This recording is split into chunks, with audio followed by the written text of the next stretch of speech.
The beast इन मी का अंत क्या एग्गी को नाइल के बारे में सच्चाई पता चलती है। क्लेयर डेंस और मैथ्यू राइस अभिनीत नेटफ्लिक्स की नवीनतम थ्रिलर सीरीज द बीस्ट इन मी एक ऐसी महिला की रहस्यमयी कहानी कहती है जिसे अपने पड़ोसी पर उसकी पूर्व पत्नी की हत्या का शक है। शो का अंत एक रोमांचक अंत के साथ होता है जिसमें एग्गी डेंस द्वारा अभिनीत न केवल सच्चाई का पता लगाती है बल्कि अपनी बेगुनाही भी साबित कर देती है।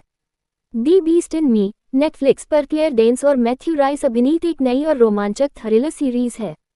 द एक्स-फाइल्स सीजन 11 के लेखक और निर्माता गेब रोटर द्वारा लिखित और निर्मित ये सीरीज आपको अंत तक अनुमान लगाने पर मजबूर कर देगी। जो लोग ये जानना चाहते हैं कि अंत कैसे होता है, उनके लिए द बीस्ट इन मी का अंत यहाँ विस्तार से बताया गया है। ये शो एकांतप्रिय उदास लेखिका एग्गी विग्स डेंस द्वारा अभिनीत की कहानी है, जो एक स्थानीय किशोर टैडी बुब्बाविल द्वारा अभिनीत के कारण हुई कार दुर्घटना में अपने छोटे बेटे की असामयिक मृत्यु के बाद अकेलेपन में जी रही है। नाइल जाविस प्राइस द्वारा अभिनीत की एंट्री होती है, जो उसका नया पड़ोसी है, एक रियल एस्टेट व्यवसाय जिस पर एक बार अपनी पत्नी के लापता होने में शामिल होने का संदेह था। जैसे जैसे एग्गी उसके जीवन में गहराई से उतरती है और अपनी अगली किताब के लिए नाइल को एक दिलचस्प विषय के रूप में देखती है, उसे शक होने लगता है कि उसने शायद अपनी पहली पत्नी की हत्या की है। तो क्या उसने सचमुच ऐसा किया या कोई गहरी साजिश चल रही है? आइए नेटफ्लिक्स के शो द बीस्ट इन मी के अंत को समझते हुए इस और भी कई बातों पर गौर करते हैं। आगे स्पॉइलर। नेटफ्लिक्स के द बीस्ट इन मी का रोमांचक अंत जानिए। नेटफ्लिक्स की द बीस्ट इन मी में मैथ्यू राइस नाइल जाविस की भूमिका में हैं। छवि सौजन्य नेटफ्लिक्स। द बीस्ट इन मी के अंतिम एपिसोड को समझने से पहले आइए एक संक्षिप्त सारांश से शुरुआत करते हैं। शो का मुख्य रहस्य, क्या नाइल ने सचमुच अपनी पत्नी मेडिसन लीला जॉर्ज द्वारा अभिनीत की हत्या की थी? अंतिम एपिसोड घोस्ट्स में सुलझाया गया है। एपिसोड 7 में एक फ्लैशबैक से पता चलता है कि नाइल ने वास्तव में अपनी पहली पत्नी की पीट कर हत्या कर दी थी, जब उसे पता चला कि वह FBI को जानकारी लीक कर रही थी और उसे छोड़ने की योजना बना रही थी।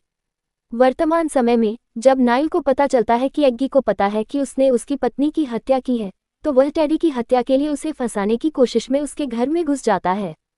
नाइल ने पहले टैडी का अपहरण किया था और उसे बंदी बनाकर यातनाएं दे रहा था।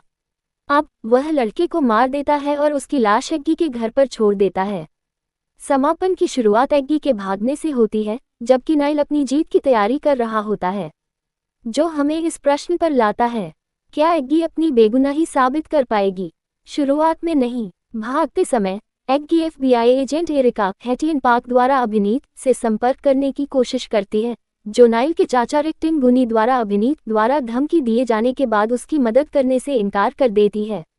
कोई और विकल्प न होने पर एग्गी रात बाहर बिताती है। अगली सुबह वह नीना ब्रिटनी स्नो द्वारा अभिनीत की गैलरी में पहुंचती है।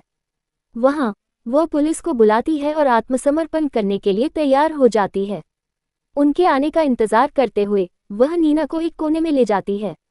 वह नीना से अपने पति के क्रूर रूप को पहचानने की बहुत विनती करती है, जिसका संकेत पूरी सीरीज में नील की परेशान करने वाली खान पान की आदतों, जैसे कि लगातार मांस और लाल चुकंदर के रस का सेवन, से मिलता है। इसके अलावा एग्गी नीना को मेडिसन की हत्या के सबूत भी दिखाती है। हालांकि जब पुलिस आती है और एग्गी को हिरासत में ले लेती है, तो नीना स्तब्ध और चुप रहती है। नीना इस जानकारी का क्या करती है? निराश होकर नीना उसी रात नाइल से मेडिसन की मौत के बारे में पूछती है।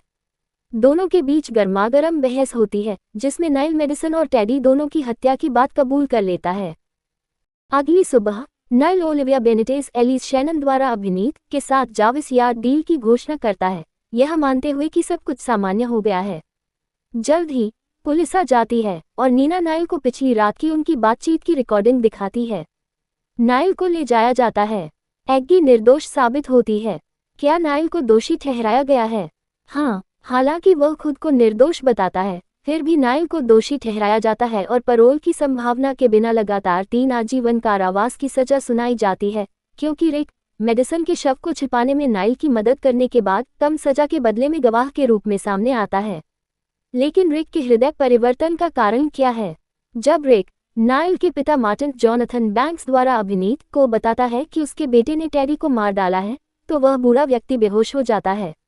अस्पताल में जब रिक एक बार फिर नाइल को स्वार्थी होते और अपने पिता की जान की बजाय मुनाफे को चुनते देखता है, तो वह इस हत्या को खत्म करने का फैसला करता है।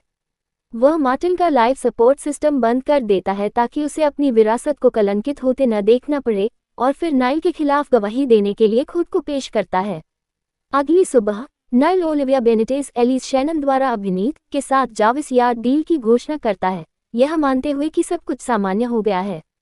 जल्द ही पुलिस आ जाती है और नीना नाइल को पिछली रात की उनकी बातचीत की रिकॉर्डिंग दिखाती है। नाइल को ले जाया जाता है। एग्गी निर्दोष साबित होती है। क्या नाइल को दोषी ठहराया गया है?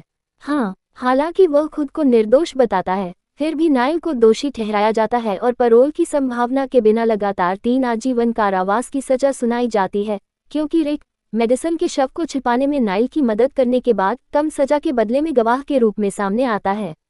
लेकिन रिक के हृदय परिवर्तन का कारण क्या है? जब रिक नाइल के पिता मार्टिन जोनाथन बैंक्स द्वारा अभिनीत को बताता है कि उसके बेटे ने टेरी को मार डाला है, तो वह बूढ़ा व्यक्ति बेहोश हो जाता है।